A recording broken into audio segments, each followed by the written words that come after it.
Let's talk about guilt. Let's talk about guilt and how it is weaponized in narcissistic family system to keep the scapegoat from leaving an abusive, toxic, and traumatic relationship. Guilt is a formidable self-destructive obstacle for those of us who grew up in a narcissistic family system. First of all, it kept many of us from leaving a toxic environment, and it also may have caused many of us to return and to go through these cycles, these on and off cycles. This is something that I experienced in my own narcissistic family system. And if I can describe to you the process, how the guilt unfolded for me. Initially, my covert narcissistic mother would utilize guilt all the time, as a means of control. I mean, that was just how it was done. Look, I cook for you, therefore your hair has to be, you can't cut your hair, and therefore you can't have, you can't be who you are. And if you don't fit in the mold of that princess that I assigned for you, if you don't stay home with me and soothe me constantly and be my therapist, and if you don't fulfill my needs, if you don't fulfill my wishes, if you don't fulfill, if you don't soothe my emotions the way that I want you to soothe my emotions, the way I expect you to soothe my emotions, then you're a demon. And then the guilt tricks are on, the silent treatments are on, and the withholding of love is initiated. And so, when I was a child and early teen, the guilt came from my narcissistic mother. But then, as I grew up and I became a teenager and young adult, obviously I came to the realization that this woman there was something wrong. She was not behaving like I saw other moms behave, in healthy families. There was something definitely wrong. And, obviously, for me, the way that I reacted is I rebelled against the way that she would, behave towards me. But that's when the enablers come in, because when I was a teenager, young adult, all the way through my 40s, the guilt was actually initiated for me by the enablers who surrounded me and who made up the narcissistic family system. It came to a point where, the first time that I actually went no contact, because it was just horrendous how this woman was treating me, obviously, or else I wouldn't be here talking to you guys about this, my personal experiences. The first time that I went no contact, I was met with enablers saying things like, I'm abandoning the family, and family gatherings are no longer fun anymore because I left, and because I'm the one who, it was like the act of me protecting myself was viewed as a family betrayal. And this family betrayal, this guilt, it was, this act of me protecting myself was constantly, it would, they would circle around me with guilt, with words that implied that I should feel guilty for breaking up the family and for not having the strength to take any more of this woman's abuse, because why don't I just do what they all do and tiptoe around this woman, right? So you're made to feel guilty they will make you feel guilty, they will make you feel like you're weak for leaving an abusive situation that is causing you trauma. They will make you feel like you're weak and like you're throwing tantrums, and they will say all sorts of things to you that will make you feel self-doubt, and that will make you feel guilty for protecting yourself. You are made to feel guilty by enablers for protecting yourself. You're made to feel guilty by the narcissist for existing, and then you're made to feel guilty by the enablers from protecting yourself against the horrendous acts of the narcissistic parent. I went back, I went back again and again and again, every time, because it wasn't, the people that enabled the narcissist weren't the people that actually initially hurt me. But the damage that these people cause is actually, I wonder if it's not even greater than the damage of the narcissist. Because if it weren't for the enablers and for the guilt that they constantly triggered, I would have been gone, and my healing process would have been way further, way more advanced, down the line, because I would have utilized that time to heal and take care of myself, like way earlier in my timeline. But I didn't do that. I kept going back because of the guilt that they constantly triggered within me. First of all, you need to become aware of how guilt manifests within you. So if you take a moment to think about it, do you see images in your mind of maybe the good parent that you left behind, or sibling, golden child that you left behind? By the way, when I say that you left behind, it's actually the other way around. They are the ones who left you because they did not respect your boundaries and they did not have empathy for you. But we'll get there in a minute. Right now, if we focus on how this guilt manifests within you, do you feel like a knot in your stomach? Do you have images in your head? Images that overtake you, feeling like a chest pain? Do you have difficulty eating when you feel guilty? How does guilt manifest physically for you? It's important for you to become mindful of how guilt feels like, so that you can recognize it and catch it when it starts to overwhelm you. You have to say, oh, okay, this is guilt. Now how do I deal with this? Okay, so first things first, you have to recognize, that overwhelming feeling that takes over your body. It's guilt. Name it. Okay, this is guilt. Okay. Now the thing about guilt is that sometimes feeling a dose of guilt is healthy, and sometimes it's not. Okay, guilt, you're supposed to feel guilty when you do something wrong. That is healthy guilt. Healthy guilt is you did something wrong and then you feel bad about doing something wrong. Okay, like you really did something that hurt someone else. You were rude, you were disrespectful, whatever, you did something wrong, you feel guilty. That's normal. Okay, and this is actually something that the narcissist lacks. They do not feel guilty for how they treat their scapegoats at all. So a dose of guilt is good, because it means that you are mindful of your environment and you're mindful of the people around you and you care not to hurt other people. They taught us that, we hurt them when we set boundaries down. We hurt them when we communicate our limits. We hurt them when we attend to our needs. We hurt them when we express our emotions or our feelings or our opinions, something that differs from there. We hurt them, no matter any time that we assert our own individuality. Basically, every time that we assert our individuality, we are made to feel guilty for that.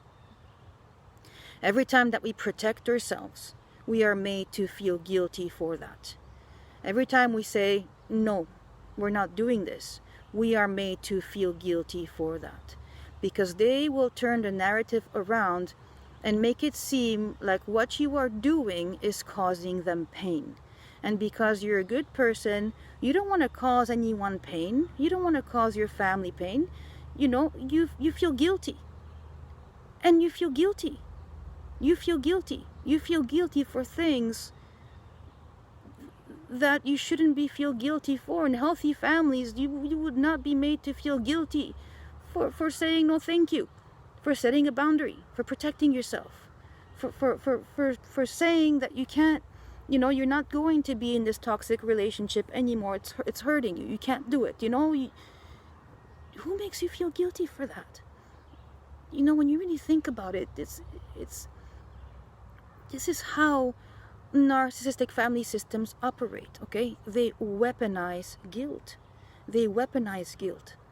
And you have to learn to recognize it within yourself when it manifests. I know it takes over. It's very powerful. Guilt is very, very powerful. Very, very powerful. And the list of ways that a scapegoat is made to feel guilty is endless.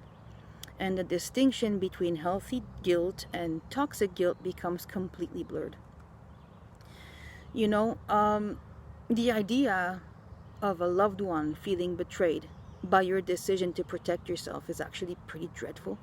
Like when I think about my father's mindset and how he views my decision not to have this woman in my life as a betrayal, that is, you know, it causes doubt, and it caused me to question myself.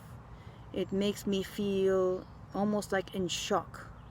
It's almost like a shock to my system, you know, that this would be the point of view of the people that I love around this act of me protecting myself. I'm sharing this with you because I want to explain to you, well, I want to show you how it feels like to me, and I want to see if maybe this is something that you can relate to so that you can recognize it within yourself, you know.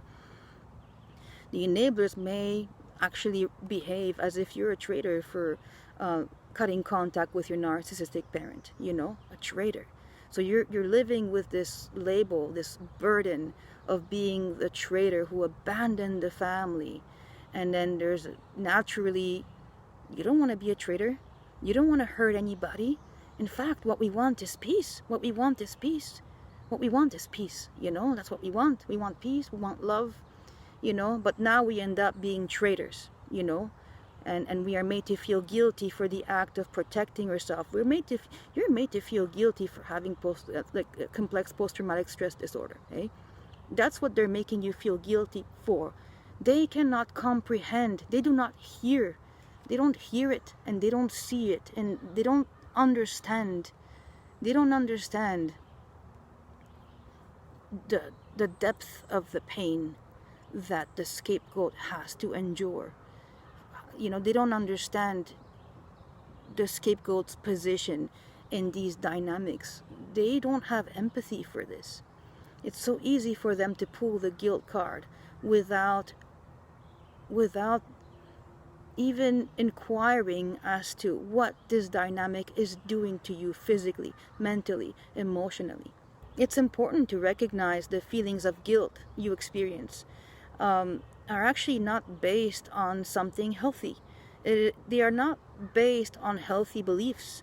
They are based on limiting, self-serving teachings from your narcissistic family system. They don't want to deal with the problems. They want to do what's easiest for them. They want to do what's easy for them. They don't want to deal with the narcissist and what will happen, you know, if the scapegoat isn't there to take the punches anymore. They don't want to deal with them. And upon closer inspection, you'll notice that you're dealing with a family system with a mentality of one for all and all for one. Okay, and that takes precedence over any care or concern for your emotional well-being as an individual.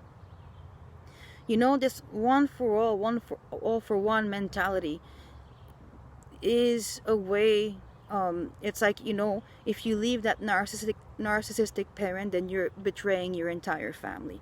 This is a way for them to systematically invalidate completely your experiences, minimize inappropriate behavior, and have completely unrealistic expectations of your loyalty and of you having loyalty and devoting yourself, you know, to a person who is actually your source of pain and trauma.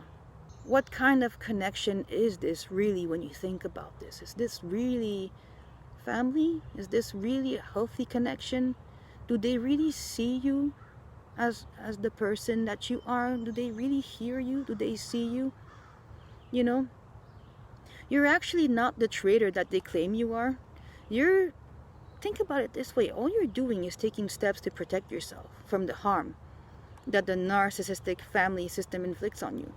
And it's actually okay for you to prioritize your own well-being and distance yourself from anybody that hurts you. That's just a no-brainer. That's how, if you're in a bad relationship, if you have a boyfriend or a girlfriend and it's toxic, nobody will tell you that, well, actually, your narcissistic parent might tell you. Of course, they'll take their side, right? They'll take the toxic persons in your life side, and then they will say that the relationship broke up because you did something wrong, and that breakup proves how horrible you are. But, I'm talking about healthy people. Nobody will tell you that you have to stay in a toxic relationship. People will tell you, no, you gotta leave. This is toxic for you, But when it comes to narcissistic family systems, the narrative is changed. It's why? It's because it's blood. It's because we're talking about blood. Is that why? Does this mean that scapegoats have to remain in these traumatic dynamics forever because of the role that they were born into? They can't make a choice to have a peaceful life? I mean, that's bullcrap, really. And your family system, the refusal to validate your struggles, and their use of guilt to keep you from leaving, it played a massive role in keeping you within the narcissist reach, and the narcissist knows this. That's why they go to them and they create all sorts of drama and triangulation, and they talk behind your back and they play victim, right? They will, and that's why they will go to the enablers and tell the enablers how much they worry about you, because all they have to do then is sit back and watch the show as the enablers go off and try and retrieve you back into the system, so they can have access to you again, and so that they can have their emotional punching back in within arm's reach. If you put the health of these relationships into perspective, the reality is that some of the people that we cling to desperately will not speak to us if the narcissist doesn't speak to us. And even if they would speak to us, it would just be to pass on those messages of worries and so on to draw us back into the situation, but nothing will ever change. Nothing will ever change. And they will use guilt. Guilt is a lovely way to draw you back in without there being any meaningful changes done to address any problems. Now, I was telling you earlier, there's toxic guilt. Well, there's healthy guilt. Healthy guilt is when, you feel guilty because you did something wrong. And then there's toxic guilt. And toxic guilt leads to toxic self-blame. Okay? Toxic guilt is, first of all, when you're feeling guilty for something that's out of your control. You didn't do anything wrong. You're just feeling guilty because somebody else imposed that guilt upon your shoulders, although you actually didn't do anything wrong. Like, for example, let's say that let's say that you have friends, right? Let's say that you have a group of friends, and then you have a significant other who has narcissistic traits, right? They're gonna make you feel guilty for going out with your friends. They're gonna make you feel guilty for going out and spending time with family and friends. And they will do it successfully sometimes. You will actually feel bad. It's like, oh my gosh, we don't spend enough time together, and I really thought that today could be that special day between me and you, and I had prepared this thing, and now you're going with your friends, and now we can't do that special thing because I love you so much, but if you go, it means that you don't love me, right? This is how they will evoke that toxic guilt. You going out, there's nothing wrong with you going out to hang out with your friends. There's nothing wrong with that, but the narcissistic person will make you feel guilty for doing. This is toxic guilt, okay? And toxic guilt leads to toxic self-blame. Toxic self-blame is a pattern of thought in which you blame yourself for everything that goes wrong, even if you're not responsible for it. So if you're a scapegoat for a that comes out of a narcissistic family system, it's quite possible that you might have developed a pattern to blame yourself for things that are completely out of your control. You have to become super mindful of that. And this pattern of thinking comes usually with feelings of guilt, shame, and inadequacy. And it will have, damaging effects on your mental health. If you catch yourself saying things like, "What's wrong with me? It's my fault. I don't deserve to be forgiven for my mistakes. My mistake is just so terrible. I can't forgive myself." Maybe it's true no one could ever love me. Maybe I am as horrible as they say I am, maybe it's true that I'm no good, right? So that's all toxic self-blame. It's all toxic self-blame. And healthy guilt, you know when you're guilty, you make amends, and then you can sort of have compassion towards yourself. All right, I'm going to do better next time. But toxic guilt, you don't have that. It's just self-judgment and self-criticism. So look, it's really important for you that you recognize the manipulation when it comes up, okay? Be mindful of the ways that the narcissistic family members may have manipulated you into feeling guilty. Or maybe they didn't do it on purpose, but that still is not your problem, okay? You can't continue diving into their world. They can maybe, for a change, come into your world, for a change. Maybe they could, do the right thing and stop denying everything, and actually, seeing you for who you are for the first time, and seeing how much this dynamic affects you, and have respect for you, have respect for your feelings, have respect for who you are as a person, have respect for your limits and for your boundaries, okay? This is how healthy relationships operate, And also, I will challenge you to challenge your family beliefs, okay?